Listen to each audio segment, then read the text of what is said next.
হঠাৎ করে সামাজিক যোগাযোগ মাধ্যমে একটি খবর প্রচার হতে থাকে, আর সেটি হলো গণভোটে হা ভোট বেশি পড়লে ডক্টর ইউনূসের অন্তর্বর্তী সরকার আরও 6 মাস ক্ষমতায় থাকবেন।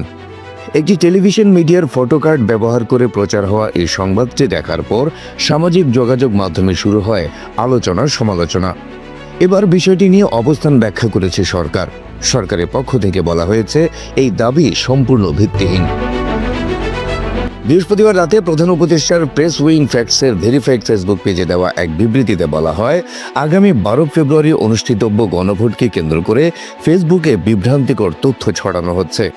বিভিন্ন পোস্টে দাবি করা হচ্ছে গণভোটের ফল হ্যাঁ হলে ইউনূস সরকার 6 মাস পর ক্ষমতা হস্তান্তর করবে। বিবৃতিতে বলা হয়, এই দাবির সঙ্গে ইন্ডিপেন্ডেন্ট টেলিভিশনের একটি ফটোকার্ড ফেসবুকে ছড়িয়ে দেওয়া হচ্ছে। টেলিভিশন চ্যানেলটির ফেসবুক পেজে প্রকাশিত ওই ফটোকার্ডের শিরোনাম ছিল, নির্বাচনের পর সংসদ সদস্যরা 180 দিন গণপরিষদ হিসেবে কাজ করবেন। এ বিষয়ে ব্যাখ্যারী বিবৃতিতে বলা হয়, অধ্যাপক আলী রিয়াজ কোথাও বলেননি যে বর্তমান অন্তর্বর্তী সরকার 180 দিন গণপরিষদ হিসেবে কাজ করবে, বরং তিনি বলেছেন এই দায়িত্ব পালন করবেন নির্বাচিত সংসদ সদস্যরাই। অধ্যাপক আলী রিয়াজ বলেছেন, গণপরিষদ বা সাংবিধানিক সংস্কার পরিষদ হিসেবে দায়িত্ব পালন করলে ক্ষমতা হস্তান্তরে বাধা সৃষ্টি হবে, এমন ধারণা সম্পূর্ণ ভুল। নির্বাচিত হওয়ার পর প্রথম দিন থেকে সংসদ স্বাভাবিক কার্যক্রম পরিচালনা করবে, সরকার গঠন, রাষ্ট্র পরিচালনা ও বাজেট প্রণয়ন করবে। তবে সংবিধানকে ফ্যাসিবাদের পথ থেকে সরাতে মৌলিক পরিবর্তন প্রয়োজন। সেজন্য নির্বাচিত সদস্যরা আলাদা শপথ নিয়ে 180 দিনের মধ্যে সংস্কার প্রক্রিয়া সম্পন্ন করবেন।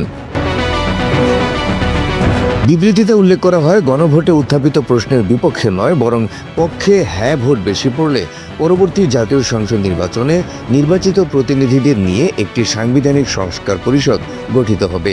এই পরিষদ প্রথম বৈঠকের দিন থেকে 180 কর্মদিবসের মধ্যে জুলাই জাতীয় সনদ ও গণভোটের ফল অনুযায়ী সংস্কার কাজ শেষ করবে। এরপর পরিষদের কার্যক্রম স্বয়ংক্রিয়ভাবে শেষ হবে।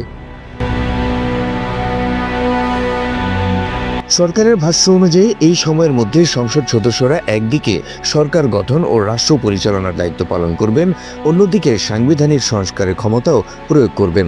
তবে কোথাও বলা নেই যে অন্তর্বর্তী সরকার 180 দিন ক্ষমতায় থাকবে। এ বিষয়ে বিভ্রান্ত না হতে সবার প্রতি আহ্বান জানিয়েছে সরকার।